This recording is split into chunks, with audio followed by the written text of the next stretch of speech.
أعوذ بالله من الشيطان اللعين الرجيم بسم الله الرحمن الرحيم الحمد لله رب العالمين والعاقبة للمتقين والجنة للمؤمنين والنار للملحدين والكافرين والمشركين والمنافقين والصلاة والسلام على سيد الأنبياء والمرسلين سيدنا ونبينا وشفيعنا أبي القاسم محمد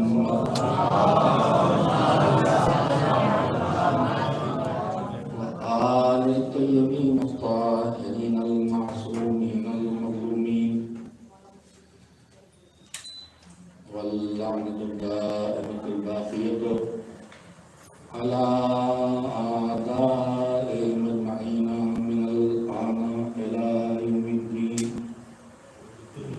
أما بعد فقد قال الله سبحانه وتعالى في كتابه المبين وهو أصدق الصادقين وقوله الحق بسم الله الرحمن الرحيم اقرأ باسم ربك الذي خلق خلق الإنسان من علق اقرأ وربك الأكرم الذي علم بالقلم علم الإنسان ما لم يعلم صلوات محمد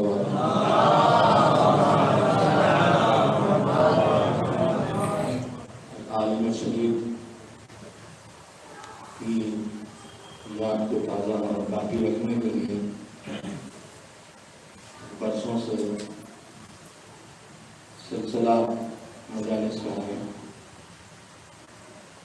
اس میں اس حقیقت کو بھی شرف حاصل ہوا ہے. گفتگو کا موضوع دیا گیا ہے شاہ مجھے عنوان الفاظ جاننا مقام علم نظر اہل بیت علیہ السلام، یعنی علم اہل بیت علیہ السلام کی نظام علم کی حیثیت کیا ہے، منزلت کیا ہے، مرتبہ کیا ہے. میں نے قرآن مجید کی وہ آیت پڑھی ہے جو سب سے پہلے بارگاہ پروردگار سے جب نزول وحی کا سلسلہ شروع ہوا ہے وہ حضور پہ نازل ہوئی. میرے سامنے علماء کرام خوشی فرما ہے حاضر ہیں اور کچھ مومنین اور مومنین بھی وہی ہیں جو مجلسیں سنتے سنتے بہت کچھ ان کی جانکاری میں ہے. میں شکوہ نہیں کر رہا لیکن چونکہ آن لائن مجالس جاتی ہیں اس لیے پیغام دینا چاہتا ہوں کہ ایک عالم کے یاد منانے کے لیے یہ مجالس ہیں اور ہمارے یہاں سے اسی سے اندازہ ہو جاتا ہے کہ علم کی قدردانی کتنی ہے اور ناقدری کتنی ہے کہ ایک معمولی سے مومن کی موت کی مجلس میں بھی اس سے زیادہ مجمع ہوتا ہے. میں یہ شکوہ نہیں کر رہا کہ لوگ سننے کے لیے مجھے، میں یہ گزارش کر رہا ہوں کہ آپ اپنا جائزہ لیں کہ آپ کے یہاں کس کس کی قیمت ہے اور کس کی قیمت نہیں ہے. ایک جملہ عام طور پہ یہ کہا جاتا ہے کہ مجالس میں شرکت امام حسین کے لیے نہیں ہوتی،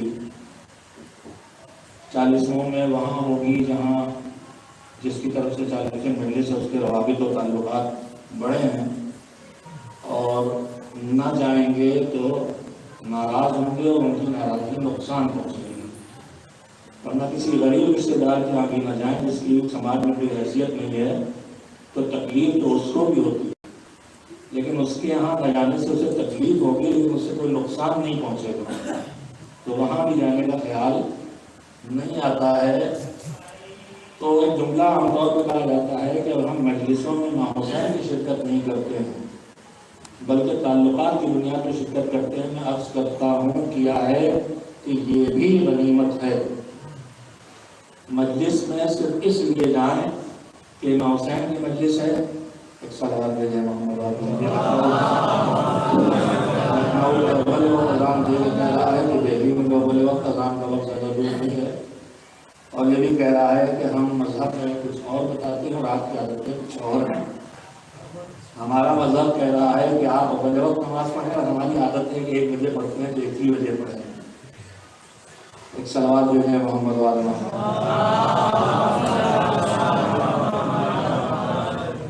ایسے کہہ رہا تھا کہ مجھے بچنے کے کم ہونے کی شکایت نہیں ہے، وہ تو اس لیے بھی کم ہو سکتا ہے کہ میں کوئی خطبہ میں نہیں ہوں، ذاکرین میں نہیں ہوں، ایسی ہی باتیں کرتا ہوں.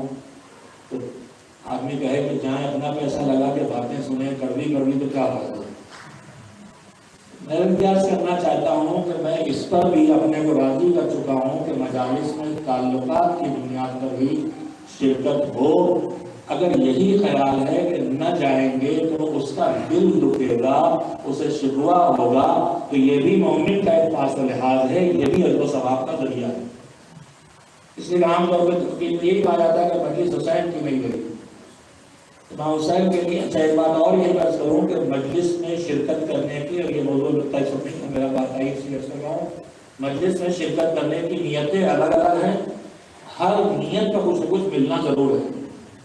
اگر اس لیے آئے ہیں کہ جس کی یہاں مجلس سے وہ ناراض نہ ہو تو مومن کو ناراضگی سے بچانے کے لیے یہ بھی ایک ثواب کا کام ہے. وہ میری شرکت سے خوش ہوگا تو یہ بھی ایک ثواب کا کام ہے. میں جاؤں گا مجلس کچھ ہو، ذکر حسین ہے، ثواب ملے گا تو یہ بھی کام ہے. لیکن آپ کسی بھی کام کو کریں تو اس سے جو بہتر نتیجہ ہے وہ لینے کی کوشش کرنا چاہیے. اس لیے کہ ایکم احسن عملا ہم سے کہا گیا ہے، بہتر سے بہتر عمل. تو پھر ہم یہ دیکھیں کہ مجلس میں جا کے ان سارے ثمرات کے ساتھ ساتھ بہترین چیز کیا ہے جو ہم حاصل کر سکتے ہیں. تو پھر میرے خیال میں ہر عبادت کے آخری نتیجے کا جو انسان بہترین حاصل کر سکتا ہے اس کا نام ہے رضائے پروردگار. جا رہے ہیں مومن راضی ہوگا تو اللہ راضی ہوگا، جا رہے ہیں مومن کا غم کب ہوگا تو اللہ خوش ہوگا، جا رہے ہیں حسین کا تذکرہ ہوگا تو اللہ خوش ہوگا، جا رہے ہیں تو آنکھوں سے آنسو نکلیں گے، اجر تو ملے گا مگر اس سے اللہ راضی ہوگا. جا رہے ہیں تو کچھ سیکھنے کو ملے گا تو سیکھنے کو ملے گا. تو یہ بھی ایک اچھا کام ہے جو اللہ نے ہمارے ذمہ رکھا ہے، لہذا اللہ راضی ہوگا. ایک صلوات بھیجیے محمد وآل محمد. ہمارے مجلسوں میں نہ آنا بتا رہا ہے کہ ہم جن بنیادوں پر آتے ہیں ان بنیادوں میں سے کوئی چیز ڈھونڈے نہ ملی. اس کا مطلب یہ ہے کہ یاد منانا عالم کی اور عالم اہل بیت کے معاشرے میں احترام کو ظاہر کرنے کا ہمارے درمیان مزاج مٹ گیا ہے. اگر کسی شہید کا کوئی وارث ایسا ہوتا جو اس وقت حکومت میں بڑی دخلندازی رکھتا ہوتا تو آپ دیکھتے یہاں کتنی بھیڑ لگی ہوتی. تو ہمارے پیمانے بدل گئے ہیں، مذہب کے پیمانے اور ہیں اور ہمارے پیمانے اور ہیں. اگر ہمیں اس سے لینا ہے کہ جس سے لینا کے علاوہ کوئی جگہ نہیں ہے پروردگار، تو ہمیں مذہب کے پیمانوں میں آ کے لینا پڑے گا.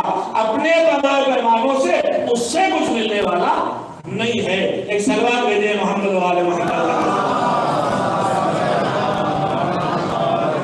مدرسہ بھی ہے عالم دین کی یادگار کے طور پر مجلسیں ہیں اور موضوع بھی رکھا گیا ہے.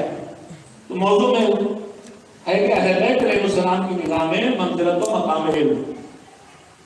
میں نے آیت پڑھی ہے، ہو سکتا ہے میرے بچے یہاں سامنے تشریف فرما ہے، علماء کرام اور جو مجلسی مجمع اس سے الگ ہے کہ بچوں کے لیے کہنا چاہتا ہوں کہ اہل بیت سے کیا کہتے ہیں علم کے بارے میں یہ کہنا تھا تو مولوی صاحب کو کوئی حدیث پڑھنا چاہیے، کوئی روایت پڑھنا چاہیے تھی. آپ بتانا ہے آپ کو کہ اہل بیت کیا کہتے ہیں ان کے بارے میں، منزلت علم کے مقابلے میں اہل بیت کیا بتا رہے ہیں. اور آپ آیت پڑھ رہے ہیں تو ایک بات تو میں کر دوں کہ ہمارے یہاں مجلسوں میں عادت ہو گئی ہے کہ بیٹھیں گے تو کوئی آیت پڑھیں اور ہو سکتا ہے اسے ترجمہ کرنے کی بھی نوبت نہ آئے.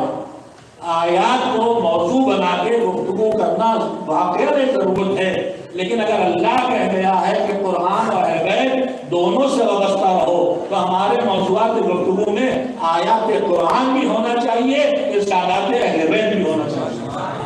میرے بچے بیٹھے ہیں، ہم میں سے اکثر بچوں سے قال رسول اللہ صلی اللہ علیہ وسلم بہت کم ہے ہمارے یہاں، قال الامام الصادق بہت کم، اما بعد فقط قال اللہ۔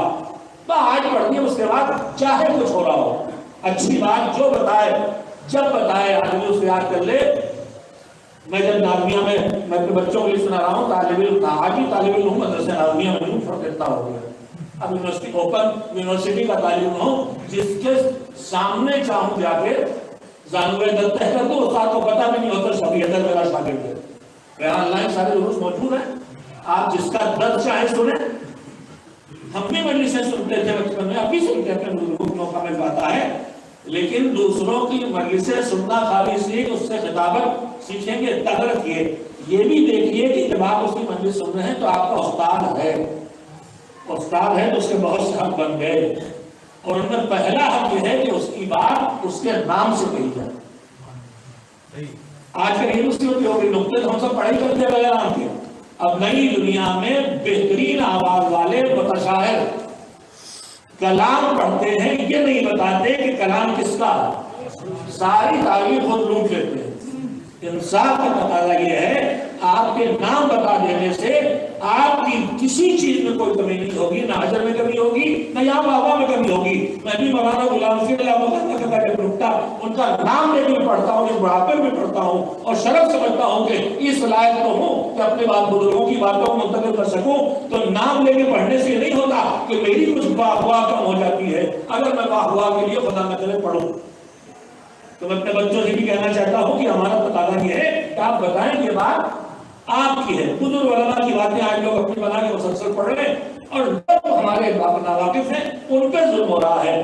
ہم اپنے بزرگوں کو نام باقی رکھنے کی فکر کریں گے تو آپ کو اگر اپنے نام کے باقی رکھنے کی فکر ہے تو کل کی نسل کو سکھائیے، آپ اپنے بزرگوں کا نام باقی رکھیے، آپ کی اگلی نسلیں آپ کا نام انشاءاللہ باقی رکھیں۔ ایک سلوات دے دیں محمد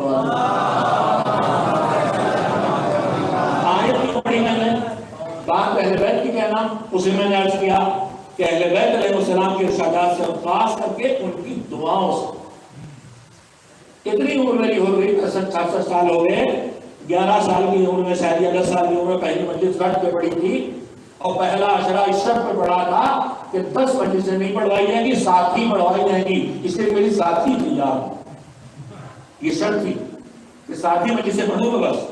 کہا 2-3 دوسری جگہ پڑھوائی جائے، کہاں وہ چلے گا، اس والے میں سب تھوڑی پہ لگا ہر جگہ پہنچ جائے، کہاں سہارنپور میں بڑے امام باڑے میں پڑھیں گے، پھر وہیں جا کے جلگانا پڑھ دیں گے، چل جائے گا۔ تو یہ سب باتیں ہیں، حقائق ہیں۔ تو میرے عزیزوں، مجلس ہم پڑھیں یا ہم علمی دنیا میں کوئی بھی کام کریں، شاعری ہو، خدمت ہو، جس سے ہم کو فیض ملا ہے، اس کی بات، اس کا ذکر بھی ہماری زبانوں پہ آنا چاہیے۔ میں پھر وہی آؤں کہ بات اہل بیت کی کہنا تھی، اور آیت میں لکھا پڑھی، اس لیے پڑھی کہ میرا اور آپ کا سب کا اعتماد ہے کہ جو بات اللہ کہے وہی اہل بیت کہتے ہیں، اور جو اہل بیت کہتے ہیں وہی کہتے ہیں جو اللہ کی بات ہوتی ہے۔ تو میں نے آیت اس لیے پڑھی ہے کہ ذرا اس موضوع پر بات صرف اہل بیت کے اندر محدود ہو کے نہ رہ جائے، کہ جب جائے کہیں آن لائن اور ہمارے برادران اسلام میں کچھ لوگ دیکھیں تو یہ سمجھیں کہ قرآن کی نہیں فکری نہیں ہے، بس علم کے بارے میں بات کر رہے ہیں تو خالی دیکھ رہے ہیں کہ اہل بیت کیا کہہ رہے ہیں۔ حالانکہ ایسی بات نہیں، قرآن میں کیا ہے، اہل بیت کیا کہہ رہے ہیں۔ یہ الگ الگ موضوعات اس لیے رکھے جاتے ہیں، اس لیے کہ اسی ایک ہی موضوع کو اہل بیت علم کے لیے صرف مقام و منزلت علم کے لیے اہل بیت نے کیا کہا ہے، اس کے بتانے کے لیے چند تقریروں کی ضرورت ہے مجھے سے جائے۔ تو میں نے اس کی آیت پڑھی، میں جلدی سے آیت کے بارے میں بچے بیٹھے ترجمہ کر دوں، اگرچہ ترجمہ مطالعہ بھی ہے۔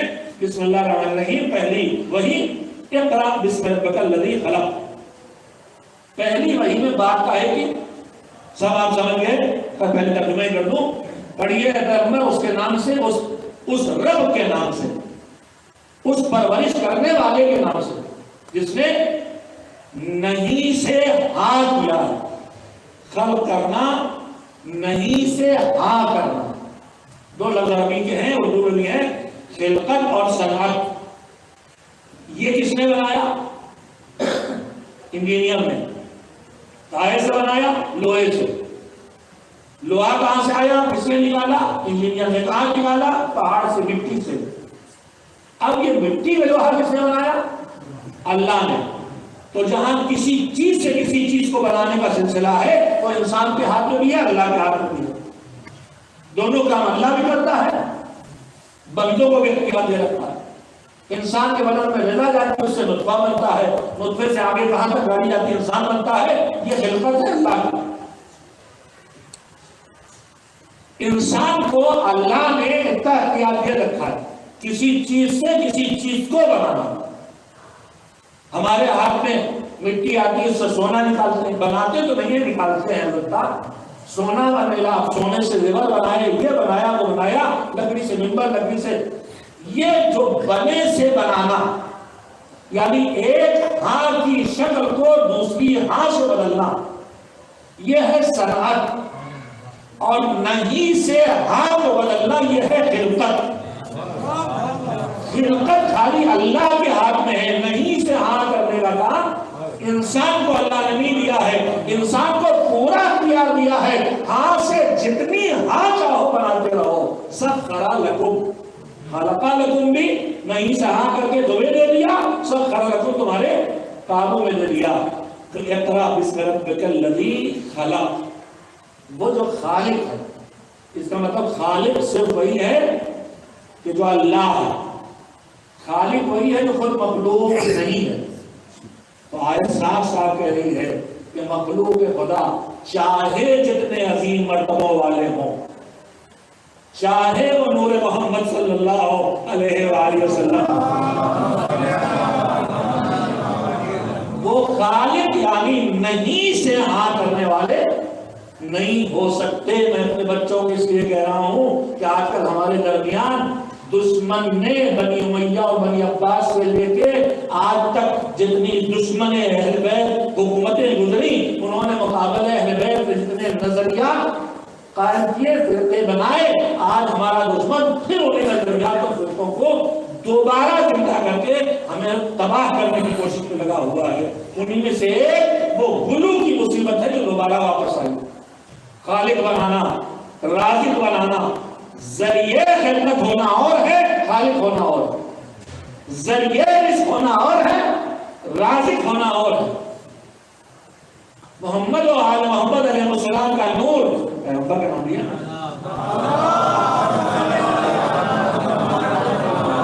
اول خلقت ہے۔ ہمارے بعض علماء بعض حقائق بیان کرنے کی وجہ سے یا ممکن ہے ہر عالم معصوم نہیں، غلطی بھی ہوتی ہے، ہم کسی عالم معصوم نہیں مانتے۔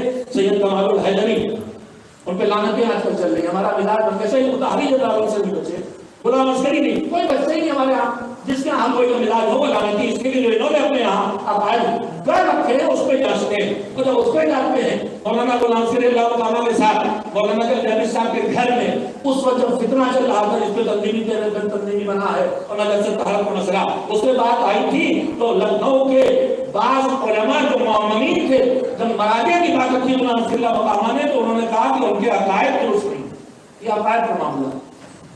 تو آپ کے بڑے عقائد درست ہیں اور ان کو کہا کہ عقائد درست نہیں ہے، جن کے شاگردوں کے شاگرد ہونے کا لائق بھی نہیں ہے، جو عقائد کا اصلاح کرتے ہیں۔ اس میں نے کہا تھا الزام کرتے رہتے ہیں کہ میں خالی عقائد کی چند کتابوں کے نام لیتا ہوں جو ہم کو مدرسوں پڑھائی جاتی ہیں، آپ نے ان کا نام بھی کبھی سنا اور پڑھا؟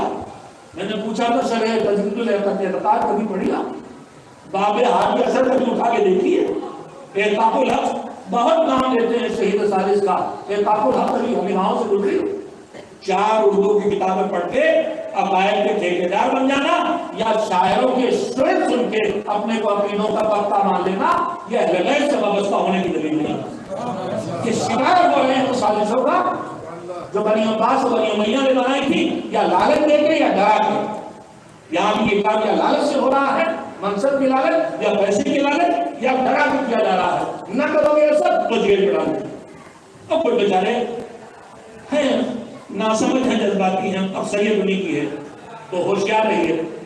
خالق اور رازق وہی ہے، ذریعہ خلقت، بلکہ تمام جو فضل خدا کی جتنی قسمیں جنہیں گن نہیں سکتے ان سب کا دریا یہ نور ہے. سید کمال الحضری کا نام میں نے بھی لیا, آپ ان کے دروس عربی فارسی دونوں میں موجود ہیں, سنیں سب کو سنیں. جب ہمارے یہاں بیان فلاحی پڑھائے جاتے ہیں, جتنے دین ہیں سب کو پڑھیے, جتنے مذہب ہیں فرقے سب کو پڑھیے. ہمیں اندھا نہیں بنایا جاتا زبردستی شیعہ بنایا جائے مدرسوں میں, ہمیں سب پڑھا کے ہمارے حقوق کا اختیار کیا تھا. اب آپ کو صحیح لگے وہ قبول کیجیے. تو ابھی ہم مذاہب پڑھتے کسی کمال الحدیث کو نہیں پڑھے, اگر وہ غلط نظریات پیش کر رہے ہیں کیوں نہیں پڑھے؟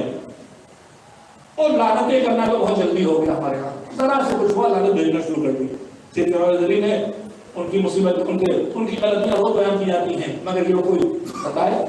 انہوں نے کہا ان کا نظریہ یہ ہے جب پروردگار عالم نے یہ نور خلق کیا اس لیے اس کے دو رخ ہیں, ایک ادھر سے جڑا ہے ادھر سے محمد سنتے, لیکن اس لیے کہ اس کے فضل کے براہ راست پہنچنے کی, لینے کی, ریسیو کرنے کی تاب کسی اور مخلوق میں نہیں تھی, یہ تاب بس ان میں.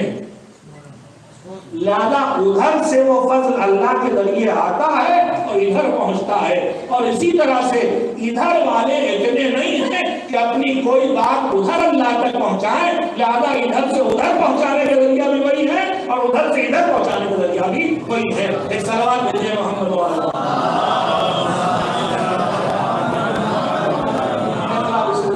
خلق الانسان من علق, اللہ نے پیدا کیا اور کائنات پیدا کیا, اس کی قدرت کو سمجھو ایک جمع ہوئے خون کے تھکے سے. البتہ اس علق کی مختلف قسمیں ہیں, اس تفصیلی بحث میں نہیں جاؤں گا.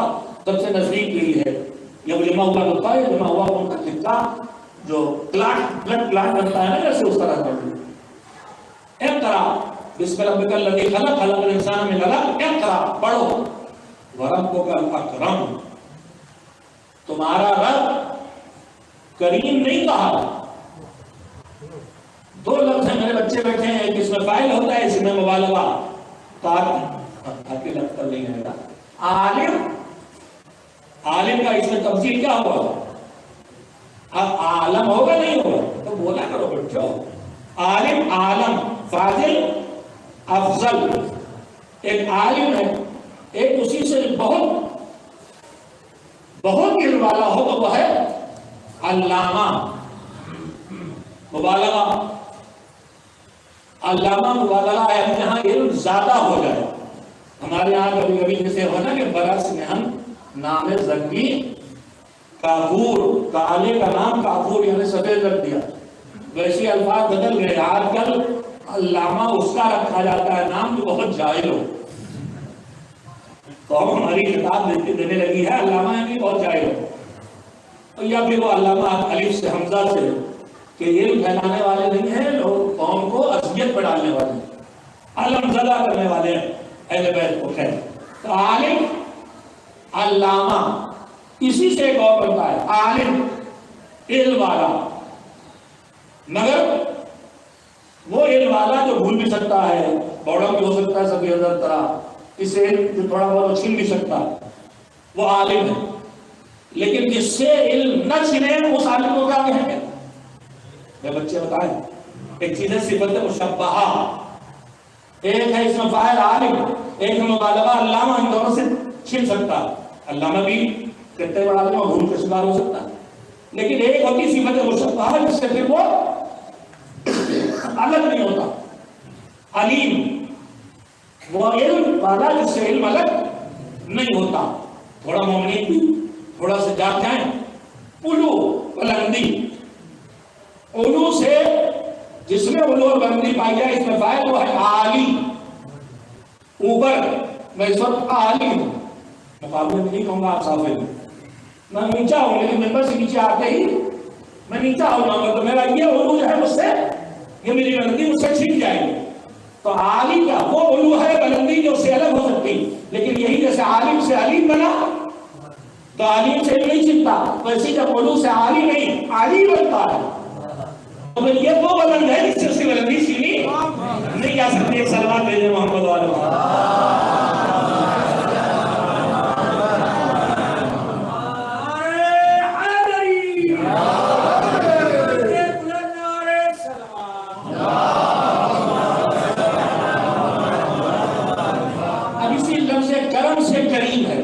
جس کا کرم اس سے چھینا نہیں جا سکتا، کرم کرنے والا، لیکن سب سے بڑا تو وہ اکرم ہو جائے گا، افضل، جیسے عالم ویسے اکرم۔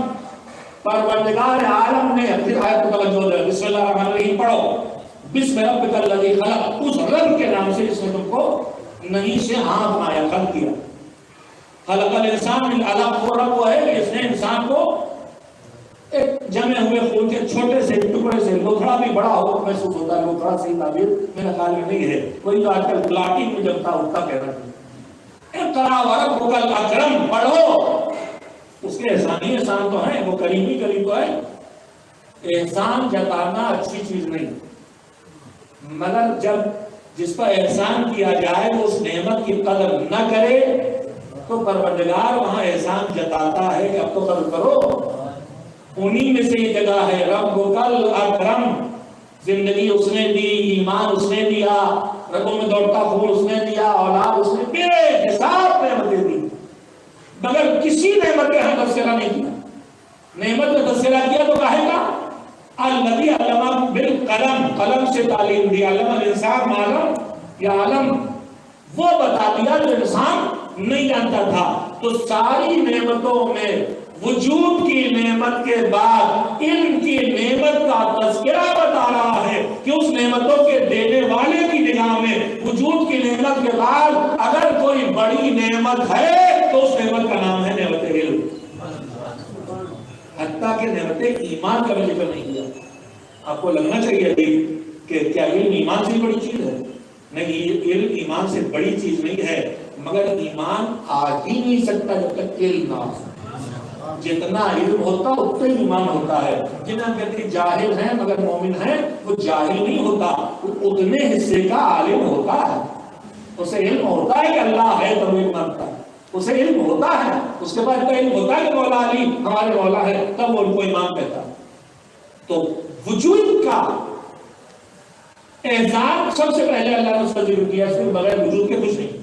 وجود نہ تو نہ ایمان ہے، نہ تقویٰ ہے، نہ محبت اہل بیت ہے، نہ معرفت پروردگار ہے، کچھ آ ہی نہیں سکتا، لہذا اس کی بات پہلے آ گئی۔ لیکن وجود کے بعد جو بات آئی وہ علم کی بات آئی، اور علم کی بات آئی تو اپنے کو کریم کہہ کے نہیں پہچانایا، اپنے کو بہت بڑا کرم کرنے والا پہچانایا۔ تو اگر اللہ کی نگاہ میں علم بڑی چیز کا نام ہے تو پھر ہماری نگاہوں میں بڑی چیز اگر ہوتی تو ہماری صفوں میں بھی سب سے پہلے علم پیش نظر ہوتا کہ کچھ آئے چاہے نہ آئے، علم ہمارے پاس آنا چاہیے۔ ایک صلوات بھیجنے کا محمد علیہ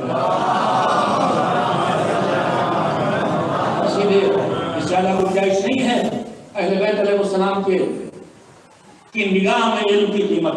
ایسے میں قائل اس کا ہوں کہ باتیں وہ کہی جائیں اور وہ کہلائی جائیں کہ جن کی زیادہ ضرورت ہو۔ مثلا منزلت علم، مقام علم، اب میں نہیں سمجھتا کہ بڑی قوم کو روز بتایا جائے کہ علم کی قیمت کیا ہے، منزل کیا ہے۔ ہم متوجہ، قوم متوجہ، اب اس سے آگے کی ضرورت ہے۔ علم کے بعد، علم کے ساتھ، علم کے لیے کیا ضرورت ہے؟ ہم نے کوشش کی ہے جب روایات، بلکہ ایک ہی روایت کے سہارے آپ کی خدمت میں کچھ باتیں عرض کر سکوں۔ علم کی قیمت محمد علیہ السلام کی نگاہ میں پہچاننا ہے۔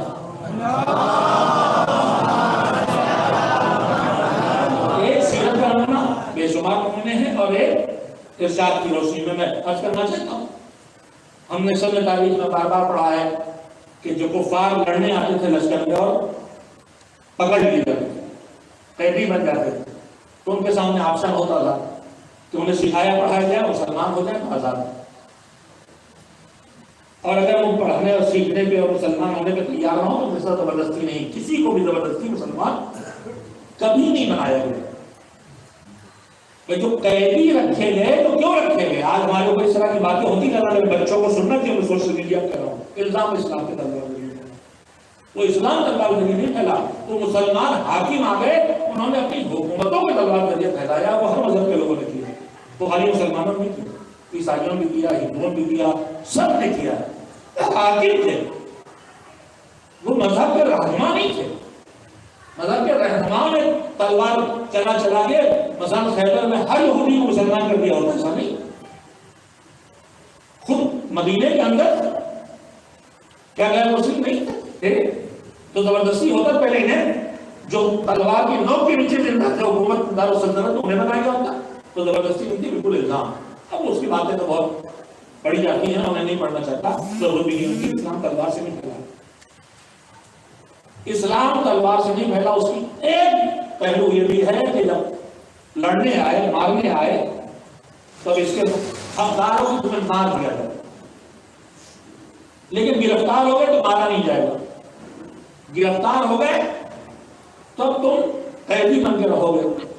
چھوڑے جانے کے لیے اسلام نے شرط کیا رکھی؟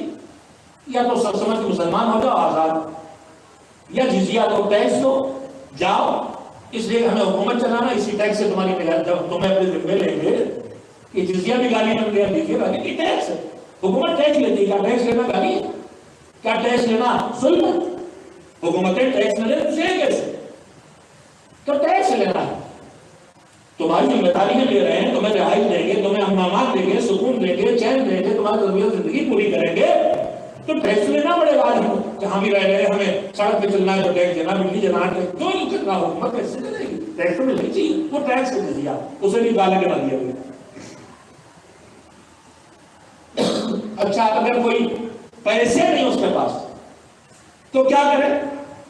اسے اختیار ہوتا تھا، پیسے ہو تب بھی، یا ٹیکس دو، یا سوچ سمجھ کے مسلمان ہو جاؤ، یا جزیہ اور ٹیکس دو، نہیں تو کسی ایک مسلمان کو لکھنا پڑھنا سکھاؤ، قید سے نجات پاؤ۔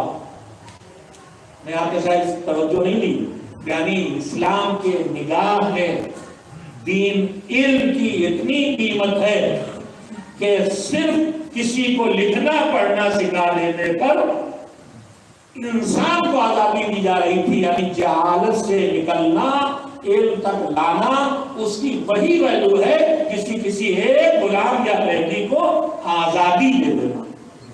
غلام کو آزادی دینے کے برابر، قیدی کو آزادی دینے کے برابر قیمت ہے جاہل کے جہالت کو دور کر کے اس سے علم تک علم لانا۔ اس دور کی سیرت کا دوسرا نمونہ یہ ہے کہ کہا جاتا تھا مہر، تو حضور نے بات دیتے تھے کہ اتنے سورے اپنی بیوی کو یاد کرا دو، اتنی آیتیں یاد کرا دو، تمہارا یہی مہر ہے۔ تو اس سے اندازہ ہوتا ہے کہ علم کی قیمت کیا تھی۔ اب علم کی قیمت پہ بحث نہیں، آخری گزارش کہ علم سے مربوط ہدایات اہل بیت علیہ السلام 9-10 پوائنٹ ہیں جو میں نے نوٹ کیے ہیں، کوشش کروں گا اپنے حافظے کے سہارے سنا دوں، نہیں نوٹ کر سکوں گا تو بچے یہ سے نکال لوں گا۔ ایک صلوات مجھے موقع رسول اکرم حضرت محمد مصطفیٰ صلی اللہ علیہ وسلم صاحب آئے اور انہوں نے پوچھا کہ حق علم کیا ہے، علم کا حق کیا ہے؟ تو حضور نے فرمایا الانصات لہو۔ قرآن مجید کی تلاوت کے بارے میں بھی یہ لفظ استعمال ہوا قرآن کریم میں۔ فیضا بولیا قرآن پڑھے تو آیت نہیں پڑھے گا، قرآن پڑھے نہیں، ہم سے تو لہو نہیں، قرآن پڑھا جائے تو کوئی اور پڑھے تو دو چیزیں ہیں، ایک ہے چپ کے بیٹھنا، دوسرے ہے چپ کے بیٹھ کے سننا۔ ایک ہے چپ کے بیٹھو، تم نہیں بھی اگر تمہارا دل نہیں لگ رہا ہے تو شور شرابہ مت کرو، ہلو ہلو نہیں، چپ کے بیٹھو، اس کے لیے چپ کے بیٹھو، کان لگاؤ اس میں، یہ ہے پہلی منزل۔ دوسری منزل ہے فاستمعوا لہ، سنو اس کو، غور کرو اس پہ۔ کانوں میں پڑھنا الگ ہے اور غور سے سننا اور الگ ہے، ایک ہے سمعا، ایک ہے سمعا۔ کانوں میں پڑھ جائے تو سماعت ہے، کانوں میں کوشش کر کے بات ڈالی جائے، کانوں میں ڈال کے ذہن تک پہنچائی جائے تو وہ استماع، سننا ہے، توجہ سے سننا۔ تو پہلی چیز قرآن کے لیے یہ ہے کہ چپ ہو جاؤ، ایک سنو، دو۔ یہاں علم کے لیے فرمایا، حضور نے فرمایا کہ اس کے لیے چپ ہو جاؤ۔ علم کی بات ہو رہی تو آدمی کر رہے تو وہیں بیٹھ کے بڑبڑ نہ کرو، نہ سنو، دل میں لگے، چپ تو رہو۔ دوسری بات کیا؟ پوچھے سب ماما چپ کے بیٹھ گئے، ہوگا احترام، بس کافی۔ ہمارے یہاں بات آتی میں کہی دیتا ہوں، احترام کا بہت زور ہے، بھی ہونا نہیں چاہیے۔ مگر کانسیپٹ ہمارے ہر چیز کو بدل گئے. بہت سی جگہوں پہ احترام کچھ ہے اور ہمارے یہاں احترام کچھ اور بن گیا. ہمارے یہاں مسجد کے پاس سے گزرے تو صفت کو اپنے اندر پیدا کرنا اس کا احترام. خیر 2-3 نمونے دیے میں نے آپ کو، پسند آئے کیا نہیں. جو بات کہنا تھی یہ کہ نماز کا وقت آ گیا، مجلس سے مجلس ہو رہی، نماز کا وقت آ گیا، اذان ہونے لگی. احترام اذان میں ذاکر چپ ہو جاتا ہے. سب لوگ بھائی ہاں احترام اذان ہو گیا. میں آپ سے پوچھتا ہوں احترام اذان میں چپ ہو جانا احترام ہے یا احترام اذان، اذان کی آواز پر نماز پڑھنا اس کا احترام ہے؟ اذان یہ نہیں دی رہی چپ کے بیٹھو، اذان یہ کہہ رہی کہ آؤ مسجد میں نماز پڑھو. تو احترام اذان، اذان پہ چپ ہو جانا نہیں ہے. احترام اذان نماز میں جانا ہے. تو ہمارے ہر چیز کا اثر بدل گیا ہے. انہیں میں یہ بھی بدل گیا. تو انہوں نے فرمایا کہ علم کا پہلا آپ یہ ہے کہ چپ ہو جاؤ. اس کے لیے خالی چپ نہ ہو جاؤ، لہو اس کے لیے چپ ہو جو بات ہوگی. لہو دوسرا کیا ہے، اسے غور سے سنو. صاحب نے پوچھا سن ماما اور آگے بتائیے حضور. تو فرمایا الحفظ لہو، جو سنو اسے محفوظ کرو، دماغ میں محفوظ کرو. اس کان سے اس کان میں نہ جائے مجلس، اسے روکو اپنے دماغ میں. یہ پڑھا، یہ پڑھا، اب یہ پڑھا. اور آگے کیا سننا، پھر آپ کیا کریں، سنا غور سے، سمجھا، دماغ میں محفوظ کیا. بس چھٹی ہو گئی، فل عمل ہو گئی، عمل ہو گئی. جو سیکھا ہے اس پہ عمل کرو. ہوئی بنی اسرائیل کی گئیا نہ پوچھتے نہ پھنستے جاتے، مگر اصحاب جانتے تھے ان سے پوچھنا پھنسنا نہیں ہے، ان سے پوچھنا پھنسی ہوئی جگہوں سے نکلنا. آج ہمارا مزاج بن جائے پوچھو تو پھنس جاؤ گے، پوچھ کے پھنسے گے نہیں. آج پوچھ لیں گے تو کل جہنم میں پھنسنے سے بچ جائیں. ہم اپنے کو بے خبر رکھ کے بچنا چاہتے ہیں، بے خبر رکھ کے بچنے والے نہیں ہیں، باخبر بن کے ہی بچنے کی کوشش کریں. تو آپ کیا کرے گا، حفظ، عمل، عمل کے بعد قسم من نشر، عمل کرنے کے بعد منزل آتی اسے پھیلانے نکل دو. تم سیکھ کے آئے ہو اچھی بات، پہلے خود عمل کرو پھر دوسروں کو بتانے کے لیے چلو. یہ 5 حقوق ایک ساتھ ایک روایت بیان کیے گئے. صلوات بھیجے محمد والے.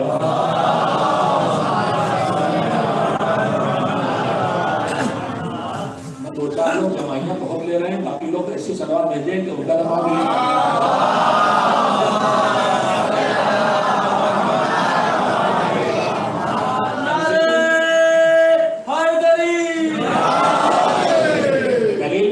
بنا لیتے ہیں. کہیں مولانا صاحب آپ ہی نے تو کہا ہے دلیل کی بات ہو، چپ کے بیٹھ کے سنو تو اگر ہوا کریں گے نہ صلوات بھیجیں گے.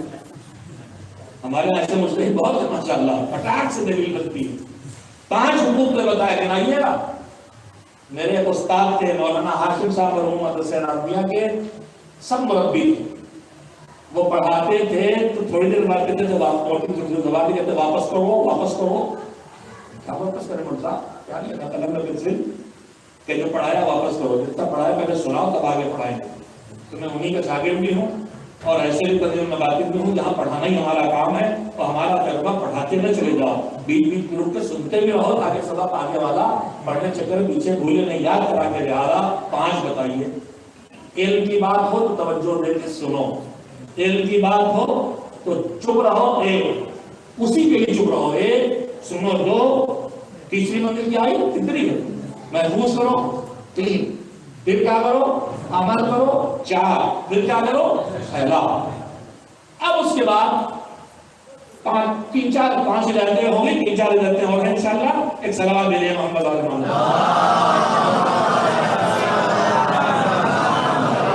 ہمارے تصور بھی دور دور تک نہیں ہے کہ مجلسیں لکھی جائیں. پہلے ہمارے بزرگ خطبہ کی مجلسوں میں ہمارے جیسے نوجوان خطیب بننے کے شوقین بیٹھ کے لکھتے تھے. کچھ چھپا کے لکھتے تھے، کچھ سامنے بیٹھ کے لکھتے تھے. اب کیسے بن گئے ہیں تو یہ بھی ذلت ہے کہ یہاں بیٹھ کے لکھیں. تو اسے استاد سے سیکھنا ذلت نہیں ہے بھائی، لیکن کیسے بھی سنتے ہیں ہم لوگ، سن کے چلے جاتے ہیں مجلس، لیکن تصور نہیں. لیکن اگر آپ کی عادت ڈالیں جو معصومین نے کہی ہے تو یہ جو آواز اتنی مجلسیں ہوتی ہیں قوم بدلتی کیوں نہیں، اس کا فائدہ کیوں نہیں ہوتا؟ فائدہ اس لیے نہیں ہوتا کہ آپ کو اس کا آداب کو ادا نہیں کرتے. علم لینے آئے اگر آپ مجلس میں تو پھر آپ کی بھی ڈیوٹی لگائی گئی ہے کہ وہ سب کھپا کے نہ جانے کتنا پڑھ کے نچوڑ کے آپ کے پاس لایا ہے، اور اپنے گلاب نکالتے کتنے کلو گلاب پیسے ہیں کہ کتنی ساری شیشی قمر سلطان صاحب کا ایک جملہ بنایا اس نے. آپ اس جملے کو ہوا کر لیتے نہیں معلوم کہ کتنے انہوں نے جلدیں ادبی دنیا کی دوہرائی ہیں کہ جملے بنانے کی ان میں طاقت آئی ہو، بنا کے آپ کے سامنے لا رہے ہیں. جملے میں بات کہہ رہے تو میرے جیسے پیراگراف میں کہتے ہیں وہ ایک جملے میں کہہ دیتے ہیں. صلاحیتیں ہوتی ہیں الگ الگ. ایک صلوات بھیج دیں محمد والے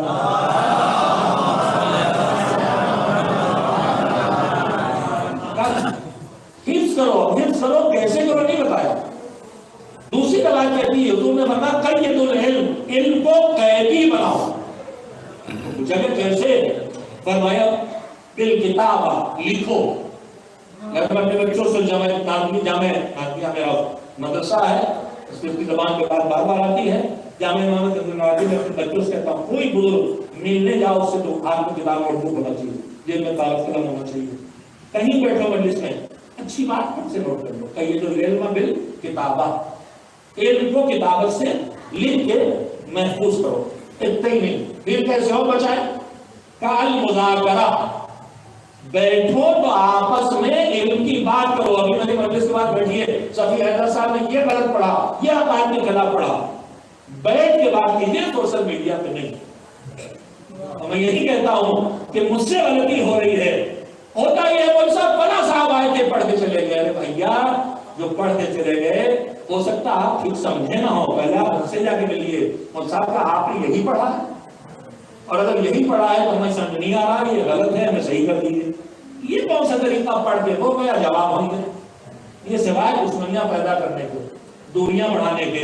ایسے سوال کرنے والوں کا مقصد حل کرنا نہیں ہوتا، الجھانا ہوتا. اب آپ کے سارے خطبہ سے کہوں گا کہ آپ کو فوراً احساس ہوتا ہے مجھے قابل سمجھ کے آیا میرے پاس. نہیں، قابل سمجھ کے نہیں آیا، بیوقوف سمجھ کے آیا.